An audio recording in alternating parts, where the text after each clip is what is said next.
അങ്ങനെ നാളെ നമ്മുടെ SSLC ക്രിസ്മസ് പരീക്ഷയാണ്. നമ്മൾ തൂക്കും അല്ലേ? ഉറപ്പാണ്. മക്കളെ പേടിക്കേണ്ട വല്ല ആവശ്യമുണ്ടോ? ആക്ച്വലി ക്വസ്റ്റ്യൻസ് കുറച്ച് ടഫ് ആണ് എന്നൊക്കെ പറഞ്ഞ് കേൾക്കുന്നുണ്ടെന്നുണ്ടെങ്കിലും നിങ്ങൾ തളരരുത്. ഓക്കെ, മാക്സിമം ചോദ്യങ്ങളൊക്കെ നമ്മൾ ഇന്ന് രാത്രിയുള്ള ലൈവിൽ ഡിസ്കസ് ചെയ്യുന്നതായിരിക്കും. അപ്പൊ ലൈവിൽ എന്ത് ചെയ്യരുത്, എന്തായാലും വരാം. മാത്രമല്ല 7 മണിക്ക് മാത്രമല്ല ഈ ചാനലിൽ നമ്മളിടുന്ന വീഡിയോസും ഷോർട്സും എന്തായാലും നിങ്ങൾ എന്ത് ചെയ്യണം, കാണണം. അത് കാണാണ്ട് പോയിട്ട് എന്ത് ചെയ്യരുത്, ലൈവ് കാണരുത്. ഓക്കെ, സോ ഗയ്സ് നമുക്ക് നേരെ പ്രഡിക്ഷനിലേക്ക് ചെയ്യാം. പിന്നെ എത്ര ക്വസ്റ്റ്യൻസ് നമ്മൾ ചെയ്യുന്നത്? നമ്മളിന്ന് ചെയ്യാൻ വിചാരിച്ചത് ഇതാ മിസ്, നമ്മൾ ക്വസ്റ്റ്യൻസ് ആണോ അല്ലെങ്കിൽ ടോപ്പിക് ആണോ? ക്വസ്റ്റ്യൻ തന്നെ ചെയ്യാം. ഓൺലി ക്വസ്റ്റ്യൻസ്, അല്ലാതെ ടോപ്പിക് പറഞ്ഞു കൊടുക്കണ്ട, ചോദ്യങ്ങൾ മാത്രം. അപ്പൊ നമ്മൾ പ്രത്യേകിച്ച് നമ്മൾ ക്രിസ്മസ് എക്സാമിന്റെ ക്വസ്റ്റ്യൻ പേപ്പർ നോക്കിയ സമയത്ത് 18 ചോദ്യങ്ങളാണ് ഉണ്ടാവുക. അതിൽ ചോയ്സും കൂടി വരുമ്പോൾ മൊത്തത്തിൽ ഉണ്ടായിരിക്കും 23 ചോദ്യങ്ങൾ. അപ്പൊ നമ്മൾ എത്ര ക്വസ്റ്റ്യൻ പ്രെഡിക്റ്റ് ചെയ്യും? 23 ചോദ്യങ്ങളും നമ്മൾ പ്രെഡിക്റ്റ് ചെയ്യാൻ പോവാ. സോ ഗയ്സ്, ഈ ചോദ്യങ്ങളൊക്കെ ബാക്ക്ഗ്രൗണ്ടിൽ ഉണ്ടാവും. ഒരു കാര്യം കൂടി, അപ്പൊ ചില ആൾക്കാർ പറയും ക്വസ്റ്റ്യൻസ് മാത്രമേ ഉള്ളൂ, ആൻസർ ഒന്നും പറഞ്ഞില്ലെന്ന്. ആൻസറും കിട്ടും. ആൻസർ നമ്മളിപ്പോ ഈ ലൈവിന്റെ കൂടുതൽ ഇതിന്റെ കൂടുതൽ പറയുകയാണെന്നുണ്ടെങ്കിൽ നമ്മളെ വീഡിയോന്റെ ഡ്യൂറേഷൻ കൂടും. അപ്പൊ നമ്മൾ ആൻസർ ഡിസ്കസ് ചെയ്യുന്നത് എജുപോർട്ടിന്റെ SLC വാട്സ്ആപ്പ് ചാനലിലാണ്. സോ ആ ചാനൽ എന്തായാലും ഫോളോ ചെയ്യുക. ചാനലിന്റെ ലിങ്ക് എവിടെ കിട്ടുക? കമന്റ് ബോക്സിൽ, താഴെ കമന്റ് ബോക്സിൽ ഒന്നാമത്തെ കമന്റിൽ അവസാനം ഉണ്ടായിരിക്കും for daily quizzes join Eduport SLC WhatsApp channel എന്ന് ലിങ്ക് ഉണ്ടായിരിക്കും. ആ ലിങ്ക് നിങ്ങൾ എന്തായാലും ഫോളോ ചെയ്യണം കേട്ടോ. അതിനായിരിക്കും നമ്മൾ ഇതിന്റെ ക്യാൻസർ ഇടുക. സോ എന്തായാലും അവിടെ പോയിട്ട് ഫോളോ ചെയ്യാം. ഒന്നാമത്തെ ഇത് നമ്മൾ രാത്രി ലൈവ് ഉണ്ട്, എല്ലാവരും ലൈവ് വരണം. സോ ഗയ്സ് തുടങ്ങിക്കോളി. ഇതാണ് നമ്മൾ ഒന്നാമത്തെ ഒരു നമ്മൾ പ്രൊഡിക്റ്റ് ചെയ്യുന്ന ഒരു ക്വസ്റ്റ്യൻ. സോ CK എന്താ ഇവിടെ ഒരു ചോദ്യം ഉണ്ടാവുക? ഏത് ടൈപ്പ് ക്വസ്റ്റ്യൻ ഉണ്ടാവുക? അതായത് ഒരു ഫിഗർ തരും കേട്ടോ. ഫിഗർ തന്നിട്ടുള്ള ചോദ്യങ്ങൾ തന്നെ നമുക്ക് എക്സ്പെക്ട് ചെയ്യണം. അതുപോലെ ടെക്സ്റ്റ് ബുക്കിലുള്ള ഫിഗർ ആണ്. അപ്പോൾ ടെക്സ്റ്റ് ബുക്കിലുള്ള ഫിഗറിൽ നമുക്ക് ഈ ബാറ്ററി അല്ലെങ്കിൽ ആ ബാറ്ററി കണക്ട് ഒക്കെ ചെയ്തിട്ടുണ്ടാവും. എന്നിട്ട് ആ സ്വിച്ച് ഓൺ ചെയ്താൽ ആ നീഡിലെ ഡിഫ്ലക്ഷൻ എങ്ങോട്ടാണ് എന്നൊക്കെ കൃത്യമായി പറയണം, ഡയറക്ഷൻ പറയണം. പിന്നെ അതിൻ്റെ പിന്നിലുള്ള റൂൾസ് ഒക്കെ ഏതൊക്കെയാണെന്നൊക്കെ ചോദിക്കും. ഒക്കെ നമ്മൾ രാത്രി ഡിസ്കസ് ചെയ്യുന്നുണ്ട്. നമ്മുടെ ആൻസർ ഒക്കെ നമ്മൾ തരുന്നതായിരിക്കും കേട്ടോ. ഓക്കെ, രണ്ടാമത്തെ ചോദ്യം. ഇത് നമ്മൾ ഐദാമിസിന്റെ ചാപ്റ്റർ ആണ്. ഇത് നമ്മളുടെ ഹീറ്റ് പ്രൊഡ്യൂസ് ചെയ്യുന്ന ഒരു ക്വസ്റ്റ്യൻ ഷുവർ ആണ് കേട്ടോ. ഏതിലാണ് കൂടുതൽ ഹീറ്റ് പ്രൊഡ്യൂസ് ചെയ്യുന്നത്? ജൂൾസ് ലോന്റെ സംഭവമാണ്.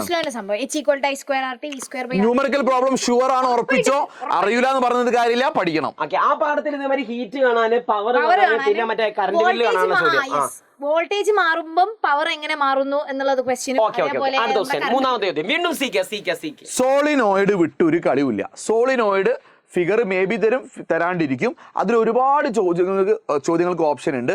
അപ്പോൾ ഫോർ എക്സാമ്പിൾ ഇതിലിപ്പോൾ എന്തുണ്ടാവും, ഇതിൻ്റെ പോൾസ് ഏതൊക്കെ, നോർത്ത് ഏതാ സൗത്ത് ഏതാന്ന് കണ്ടെത്താൻ വേണ്ടിയുള്ള ആ ഒരു ടൈപ്പ് ഫിഗർ തന്നിട്ടുള്ള ചോദ്യങ്ങൾ നിങ്ങൾ എക്സ്പെക്ട് ചെയ്യണം. അപ്പോൾ അത് കണ്ടെത്താൻ നിങ്ങളെ സഹായിക്കുന്ന നിയമം നിങ്ങൾക്ക് പ്രസ്താവിക്കേണ്ടി വരും. ആൻഡ് അത് വെച്ച് ഒരു അപ്ലിക്കേഷൻ ലെവലും സാധനവും വേണ്ടി വരും. അതായത് ആ സോളിനോയിഡും ബാർക്കാന്നും തമ്മിലുള്ള വ്യത്യാസം, അങ്ങനത്തെ ചോദ്യങ്ങളൊക്കെ ഇവിടെ നിന്ന് ചോദിക്കാൻ ചാൻസ് ഉണ്ട്. ഓ മൈ ഗോഡ്, ഇത് നമ്മൾ വീണ്ടും നാലാമത്തെ ചാപ്റ്ററിൽ ലൗഡ് സ്പീക്കർ മിക്കവാറും അതിന്റെ ഫിഗർ തരും, അതിന്റെ പാർട്സ് ലേബിൾ ചെയ്യാൻ ചോദിക്കും, വർക്കിംഗ് പ്രിൻസിപ്പിൾ ചോദിക്കും, പിന്നെ അവിടുത്തെ ആ എനർജി കൺവേർഷൻ, ഊർജ്ജ മാറ്റക്കാനും ചോദിക്കാൻ ചാൻസ് കേട്ടോ.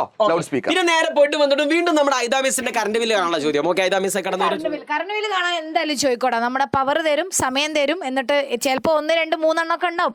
ഫാനും മിക്സിയും ഗ്രൈൻഡറും ഒക്കെ ഉണ്ടാവും. എല്ലാം കൂടെ കൂടിയിട്ട് കറണ്ട് ബില്ല്, ഈ പ്രോബ്ലംസ് ഒക്കെ നമ്മൾ ലൈവിൽ ഡിസ്കസ് ചെയ്യും. കൂടാണ്ട് ഈ ന്യൂമറിക്കൽസ് ഒക്കെ ഉള്ള ഒരു വീഡിയോ കൂടെ നമ്മൾ ഈ ചാനലിൽ പോസ്റ്റ് ചെയ്യും. അതും നിങ്ങൾ കണ്ടു കഴിഞ്ഞാൽ പിന്നെ full set. Oh my God, ഇതിന്റെ പാഠം ഇതേമാതിരി ഒരു കണ്ണിന്റെ ചിത്രം തരും. ഇങ്ങോട്ട് കൊണ്ട് ചോദിക്കും ഇത് ഷോർട്ട് സൈറ്റ് ആണോ ലോങ് സൈറ്റ് ആണോ, അതിന്റെ കാരണം എന്താ, അതിന് പരിഹാരം എന്താ. സോ അതും കൂടി നിങ്ങൾ അവിടുന്ന് പഠിച്ചു വെക്കണം. പിന്നെ ഇതേമാതിരി ആ പാഠം എന്നുള്ള ചോദ്യമാണ് ഇത് സ്കാറ്ററിംഗ്, വിസരണവുമായി ബന്ധപ്പെട്ട് സ്കാറ്ററിംഗിനെ സ്വാധീനിക്കുന്ന ഘടകങ്ങൾ എന്താ, അല്ലെങ്കിൽ എന്തുകൊണ്ടാണ് ബ്രേക്ക് ലൈറ്റ് റെഡ് കളർ ആവാൻ കാരണം,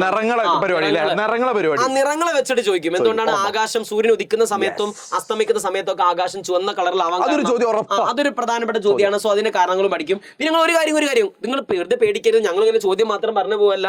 ആദ്യം പറഞ്ഞെന്താ, ഈ ചോദ്യങ്ങൾ എന്തായാലും നിങ്ങൾ പഠിക്കണം. ഇതൊക്കെ വേണമെങ്കിൽ സ്ക്രീൻഷോട്ട് എടുത്തോളൂ, അല്ലെങ്കിൽ അതിനൊന്നും ആവശ്യമില്ല, ചാനൽ ഫോളോ ചെയ്താൽ മതി. ഞങ്ങൾ അതിന്റെ ആൻസർ ഒക്കെ അതിൽ പറഞ്ഞിട്ടുണ്ട്.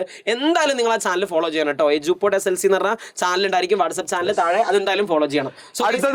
ഇതാരാ ഡിവൈസ് ചിലപ്പോൾ തന്നിട്ട് നമ്മൾ പേരൊന്നും പറയില്ല, നമ്മൾ കണ്ടെത്തണം. അപ്പൊ ചിലപ്പോൾ ജനറേറ്റർ തരും, ചിലപ്പോൾ മോട്ടർ തരും എന്നുള്ള സംഭവമൊക്കെയാണ്. 6th ചാപ്റ്റർ ഉണ്ടാവുമോ? 6th ചാപ്റ്റർ ഉണ്ടാവും. സസ്പെൻസ് ആയി പറഞ്ഞു കേട്ടോ. അപ്പൊ ഇത് തന്നിരിക്കുന്നത് മോട്ടോറാണ്. മോട്ടോറിന്റെ വർക്കിംഗ് പ്രിൻസിപ്പിൾ, അതിന്റെ പാർട്സ്, അതിന്റെ എനർജി കൺവേർഷൻ, അതിൽ ആർമേച്ചറിന്റെ റോൾ, അത് ഉറപ്പുള്ള കാര്യമാണ്. സോറി, ആർമേച്ചർ അല്ല, സ്പ്ലിറ്ററിങ്ങളുടെ റോള് എന്തായാലും ചോദിച്ചിരിക്കും, ഗ്യാരണ്ടിയാണ്. ഓക്കെ, അങ്ങനെയാണെങ്കിൽ നമ്മൾ നേരെ അടുത്തത് വീണ്ടും കണ്ടക്ടിവിറ്റി, റെസിസ്റ്റിവിറ്റി. ഇത് സിമ്പിൾ ആണ്. കണ്ടക്ടിവിറ്റി എന്ന് പറഞ്ഞു കഴിഞ്ഞാൽ റെസിപ്രോക്കൽ ഓഫ് റെസിസ്റ്റിവിറ്റി അല്ലെങ്കിൽ വ്യുൽക്രമമാണ്. അപ്പൊ അത് ബേസ് ചെയ്തിട്ടുള്ള ഒരു ചോദ്യം മാത്രം, ജസ്റ്റ് തിയററ്റിക്കൽ ക്വസ്റ്റ്യൻ. ഓക്കെ, അങ്ങനെ കണ്ടക്ടിവിറ്റി റെസിസ്റ്റിവിറ്റി തമ്മിലുള്ള ചോദ്യം വീണ്ടും വീണ്ടും വീണ്ടും സുഹൈൽ സാർ ഫോർത്ത് ചാപ്റ്ററിന് ഏറ്റവും കൂടുതൽ ഫിഗേഴ്സ് ഒന്നും ബേസ് ചോദ്യങ്ങളായിരിക്കും കേട്ടോ. മിക്കവാറും എല്ലാ ചോദ്യത്തിലും ഒരു ഫിഗർ എക്സ്പെക്ട് ചെയ്യണം. സോളിനോട് ആയാലും ഇതായാലും. ഇപ്പൊ ഇതിന് ചുറ്റുള്ള മാഗ്നറ്റിക് ഫീൽഡ്, കാന്തിക മണ്ഡലത്തിന്റെ ഡയറക്ഷൻ കാണാൻ, അതായത് ക്ലോക്ക് ആണോ ആന്റി ക്ലോക്ക് ആണോ എന്നൊക്കെ നമുക്ക് വരച്ച് കാണിക്കാൻ, എയിൽ ക്ലോക്ക് ബിയിൽ ആന്റി ക്ലോക്ക് അല്ലെങ്കിൽ തിരിച്ചാണോ എന്നൊക്കെ കണ്ടെത്താൻ അതിൽ സഹായിക്കുന്ന നിയമമൊക്കെ നേരത്തെ പറഞ്ഞ അതേ മോഡൽ ചോദ്യങ്ങൾ. അതായത് ഈ പാഠത്തിനാണ് കൂടുതൽ ഫിഗേഴ്സ് വരാൻ ചാൻസ് ഉള്ളത്. നമ്മളിങ്ങനെ ക്രോസ് ചെക്ക് ചെയ്ത സമയത്ത് ആക്ച്വലി കൂടുതൽ ഫിഗേഴ്സ് വരാൻ ചാൻസ് ഉള്ളത് ഈ ഒരു പാഠം. ക്ലാസ്സിൽ എന്തായാലും ഇതൊക്കെ വേണ്ടി വരും.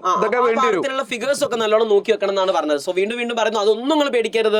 അതിന്റെ ഒക്കെ എല്ലാ കാര്യങ്ങളും ഇതുവരെ ഒന്നും പഠിക്കാത്തൊരു കുട്ടിയാണെങ്കിലും ഇതിന്റെ ഒക്കെ എല്ലാ തിയറീസും ബേസിക് കാര്യങ്ങളൊക്കെ നമ്മൾ ഇന്ന് രാത്രിയുള്ള ലൈവിൽ നമ്മൾ ഡിസ്കസ് ചെയ്യുന്നതായിരിക്കും. സോ എല്ലാവരും ലൈവിൽ വരണം. അടുത്തതാണ് വീണ്ടും വീണ്ടും വീണ്ടും വീണ്ടും ജനറേറ്റർ. 6ാമത്തെ പാഠത്തിൽ പഠിക്കുകയാണെങ്കിൽ എന്തായാലും നമ്മൾ പഠിക്കേണ്ട ഒരു ഭാഗമാണ് ജനറേറ്റർ. ജനറേറ്റർ വിട്ടുള്ളൊരു കളിയില്ല. സോ ജനറേറ്റർ എന്തായാലും പഠിക്കണം. ജനറേറ്റർ നടക്കുന്ന എനർജി ചേഞ്ച് എന്താ, അതിന് ആർമേച്ചറിൽ ഉണ്ടാവുന്ന കറണ്ട് ഏതാ, അതൊക്കെ ഒന്ന് പഠിച്ചു വെക്കുക. അറിയാത്ത ആൾക്കാരുണ്ടെങ്കിൽ വീണ്ടും പറയുന്നു, ഒന്ന് ഞാൻ വാട്സ്ആപ്പ് ചാനലിൽ പറയും, നമ്മൾ ലൈവിലും നമ്മളൊന്ന് ഡിസ്കസ് ചെയ്യും. സോ ഇത് വീണ്ടും നമ്മുടെ ഐദാമിസിന്റെ ഒരു സ്റ്റാർ ക്വസ്റ്റ്യൻ ആണ് ഈ ക്വസ്റ്റ്യൻ. നമ്മൾ നേരത്തെ പറഞ്ഞ സാധനം കേട്ടോ, അതായത് ഒരു പവറും വോൾട്ടേജും വെച്ചിട്ട് ഒരു പെർട്ടിക്കുലർ വോൾട്ടേജിലാണ് ആ ഒരു പവർ കിട്ടുക. അപ്പൊ ഈ വോൾട്ടേജ് മാറുമ്പോൾ പവർ എങ്ങനെ മാറുന്നു, അല്ലെങ്കിൽ പവർ മാറുമ്പോൾ വോൾട്ടേജ് എത്രയാവുന്നു എന്നുള്ള രീതിയിലുള്ള എനർജി ക്രൈസിസ് നമ്മുടെ തിയറി പാട്ടാണ്. ആ ലാസ്റ്റിലേക്കുള്ള എനർജി ക്രൈസിസ് ആ പാഠത്തിന്റെ ലാസ്റ്റ് കുറെ തള്ളു ചോദ്യം ഉണ്ട്. എന്താ മറ്റേ സോളാർ, എങ്ങനെ സോളാർ കൊണ്ടുള്ള ഗുണങ്ങൾ എന്താ, ലാഭിക്കാനുള്ള പരിപാടി എന്താ, LED ബൾബ് വെച്ചുടെ വരയില്, അതൊക്കെ വളരെ ഇമ്പോർട്ടന്റ് ആണ്. തള്ള പുഷ് ചെയ്യൂ, സന്തോഷിക്കൂ. ഓക്കെ, സോ ഗൈസ് ഇത് അടുത്തൊരു ക്വസ്റ്റ്യൻ. അടുത്ത ദിവസം എന്താ, ഇത് നമ്മളത് പെർസിസ്റ്റൻസ് ഓഫ് വിഷൻ. ആ പെർസിസ്റ്റൻസ് ഓഫ് വിഷൻ ഇല്ലേ, വീക്ഷണ സ്ഥിരത, എന്തുകൊണ്ടാണ് ന്യൂട്ടന്റെ കളർ ഡിസ്ക് സ്പീഡിൽ ഇറക്കുമ്പോൾ വെള്ള കളറിൽ കാണാൻ കാരണം, ആ ടൈപ്പ് ചോദ്യങ്ങളൊക്കെ അപ്ലിക്കേഷൻ ലെവലിൽ ഇവിടെ നിന്ന് വരാനുള്ള ചാൻസ് വളരെ വളരെ കൂടുതലാണ്. ഇനി നമ്മൾ സുഹൈൽ സാറിന്റെ റേ ഡയഗ്രാം, ഓക്കെ അല്ലെ, റേ ഡയഗ്രാം വെച്ചുള്ള ഒരു ചോദ്യം വരയ്ക്കാൻ ചോദിക്കും കേട്ടോ. അപ്പോൾ വരയ്ക്കാൻ ചോദിക്കുമ്പോൾ നിങ്ങൾക്ക് എല്ലാവർക്കും ഉണ്ടാകുന്ന സംശയമാണ് ഇത് ഏതായിരിക്കും കേസ് വരിക എന്നുള്ളതാണ്. അപ്പോൾ സാധാരണഗതിയിൽ എന്താ തരിക, ഒബ്ജക്റ്റ് തരും, എന്നിട്ട് ഇമേജ് വരയ്ക്കാനാ പറയാ, അല്ല അതിന്റെ പ്രത്യേകത തരാം. മിക്കവാറും തിരിച്ചു ചോദിക്കാനും ചാൻസ് ഉണ്ട്. അപ്പോൾ നമ്മളിവിടെ പ്രെഡിക്റ്റ് ചെയ്യുന്നത് ഇമേജ് ഇവിടെ ഉണ്ടാവും, ഇമേജ് അവിടെ ഉണ്ടാവും, എന്നിട്ട് ഒബ്ജക്റ്റ് എവിടെ വെക്കണം എന്നും മറ്റു കാര്യങ്ങളൊക്കെയാണ് കേട്ടോ. റെഡി. അപ്പൊ അതിന്റെ പ്രത്യേകതകൾ പഠിക്കണം കേട്ടോ, അതിന്റെ പ്രത്യേകതകൾ വേണം. എന്റെ മക്കൾ ഇതാണ് ഇവിടുത്തെ ശരിക്കും 3ാമത്തെ പാഠത്തിൽ നേരത്തെ ഐദാമിസിന്റെ സ്റ്റാർ ക്വസ്റ്റ്യൻ എന്ന് പറഞ്ഞാൽ 3ാമത്തെ പാഠത്തിലെ സ്റ്റാർ ക്വസ്റ്റ്യൻ ആണ് ഈ ക്വസ്റ്റ്യൻ.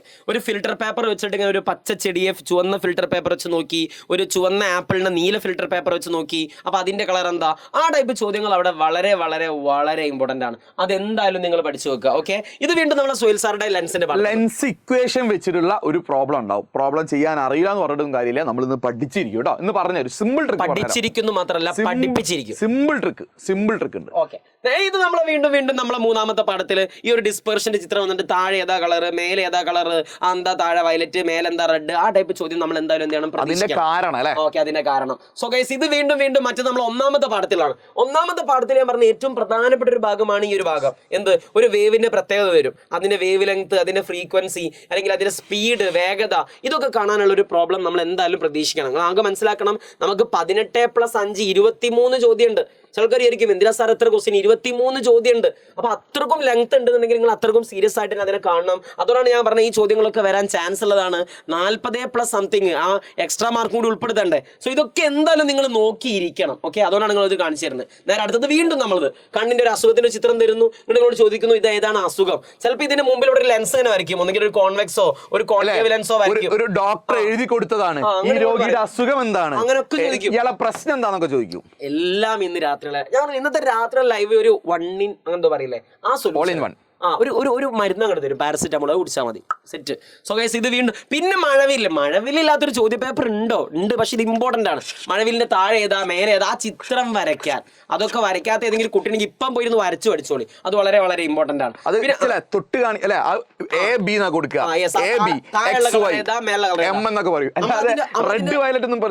നമ്മൾ അതിന്റെ ഷോർട്സ് വരെ നമ്മൾ എന്ത് ചെയ്തിട്ടുണ്ട്, അപ്ലോഡ് ചെയ്തിട്ടുണ്ട്. പിന്നെ ഒരു ക്വസ്റ്റ്യൻ ആണ് സുതലം ഇലക്ട്രോ മാഗ്നറ്റിക് സ്പെക്ട്രം, അതിന്റെ ഓർഡർ ആർമി, ലക്സ്, ഗാമ, ആ ഒരു ഓർഡറിൽ എഴുതാനും വേവ് ലെങ്ത് കുറഞ്ഞത് ഏതാ കൂടിയത് ഏതാ അതും കൂടി ഒന്ന് അവിടുന്ന് പഠിച്ചു വെച്ചാൽ വളരെ വളരെ സന്തോഷം. സോ ഇതൊക്കെയാണ് നമ്മൾ എജുപോർട്ട് പ്രഡിക്ട് ചെയ്യുന്ന, നമ്മൾ പ്രഡിക്ട് ചെയ്യുന്ന എത്ര ക്വസ്റ്റ്യൻസ്, 23 ചോദ്യങ്ങൾ അല്ലെ. അപ്പൊ ഞാൻ ഒരു കാര്യം പറയുന്നത്, സാധാരണ ഒരു കുട്ടിക്ക് ഈ ചോദ്യം കാണുമ്പോൾ ആ കുട്ടിയുടെ മനസ്സിലെന്താണ്ടാവും, എന്റെ അമ്മ എന്തൊക്കെ ചോദ്യങ്ങൾ നമ്മളെ മുമ്പിലൂടെ പോയി. പക്ഷെ ഞാൻ പറഞ്ഞില്ല, നിങ്ങൾ എന്തിനാ പഠിക്കുന്നത്. ഞാൻ ഇത്രയും ചോദ്യം ഞങ്ങൾ എല്ലാവരും കൂടി ഡിസ്കസ് ചെയ്തോട്ട് പറയാൻ കാരണം എന്താണെന്ന് വെച്ചാൽ 23 ചോദ്യങ്ങൾ നിങ്ങൾ നാളെ ക്വസ്റ്റ്യൻ പേപ്പറിൽ കാണാൻ പോവുക. അപ്പൊ അതിന്റെ ഒരു സാമ്പിൾ എന്നുള്ള രീതിയിലാണ് ഞാൻ 23 ചോദ്യങ്ങളോട് കൊടുത്തത്.